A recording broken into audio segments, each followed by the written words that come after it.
ആമേൻ ആമേൻ.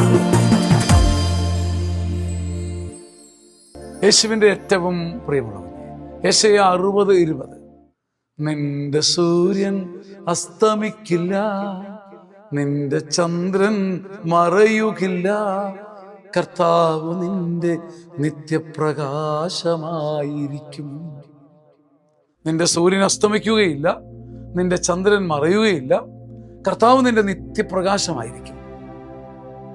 നിന്റെ വിലാപ ദിനങ്ങൾ അവസാനിക്കും.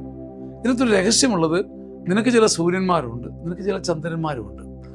അവർ അസ്തമിച്ചാലും കർത്താവ് നിത്യപ്രകാശമായിരിക്കും. ഇതാ ഈ വചനത്തിൻ്റെ കാമ്പും കഴമ്പും അവിടെയാണ്. നിന്റെ സൂര്യന്മാർ മറഞ്ഞാലും നിന്റെ ചന്ദ്രൻ മുഖം മറച്ചാലും കർത്താവിൻ്റെ തേജസ് നിത്യപ്രകാശമായിരിക്കും. അതുകൊണ്ടൊരു കാര്യം ഉറപ്പിക്കാം, എന്നും നീ കരയില്ല, എന്നും കരഞ്ഞ് കുതിർന്ന് നീ വീഴില്ല. നിന്റെ വിലാപ ദിനങ്ങൾക്കൊരു ഫുൾ സ്റ്റോപ്പ് ഉണ്ട്. എന്നും വിഷാദിച്ചിരിക്കാനിട വരില്ല. കാരണം സൂര്യൻ മറഞ്ഞാലും ചന്ദ്രൻ മറയില്ല.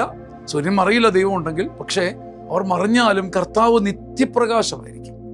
കർത്താവിൻ്റെ നിത്യ തേജസ് നമ്മളിങ്ങനെ മുന്നോട്ട് തള്ളി ഉന്തി നടത്തി അവിടത്തിലേക്ക് എത്തിക്കട്ടെ.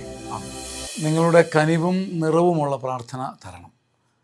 ഈ നവംബർ 29 ദുബായിലെ സെൻറ്റ് മേരീസ് പള്ളിയിൽ, ലോകത്തിലെ ഏറ്റവും വലിയ പാരീഷിൽ, പരിശുദ്ധ അമ്മയെക്കുറിച്ചുള്ളൊരു അപൂർവ ഡിജിറ്റൽ ബൈബിൾ ഷോ നടത്താൻ ദൈവം ഞങ്ങളെ വിളിച്ചിരിക്കുകയാണ്. കേരളത്തിൽ നിന്നും 22-ലധികം ബൈബിൾ ആർട്ടിസ്റ്റുകളുമായി ഞങ്ങൾ അവിടേക്ക് പോവുകയാണ്. അവിടെ നമ്മുടെ ഗൾഫ് മലയാളികളുടെ മക്കളടക്കം 150-ൽ പരം ആർട്ടിസ്റ്റുകൾ ഒരുങ്ങി പ്രാർത്ഥിച്ച് നോമ്പെടുത്ത് സ്ക്രീനിലും അരങ്ങിലുമായി പരിശുദ്ധ അമ്മ വഴി ദൈവത്തെ മഹത്വപ്പെടുത്തുന്നു. മറ്റു രാജ്യങ്ങളിൽ നിന്നും അനേകർ വിളിക്കുകയും പ്രാർത്ഥിക്കുകയും പ്രാർത്ഥന നൽകുകയും ചെയ്യുന്നുണ്ട്. നിങ്ങളുടെ ഒരു വ്യക്തിപരമായ പ്രാർത്ഥന ഈ ശുശ്രൂഷയ്ക്ക് തരണം. ആമേൻ ആമേൻ ആമേൻ.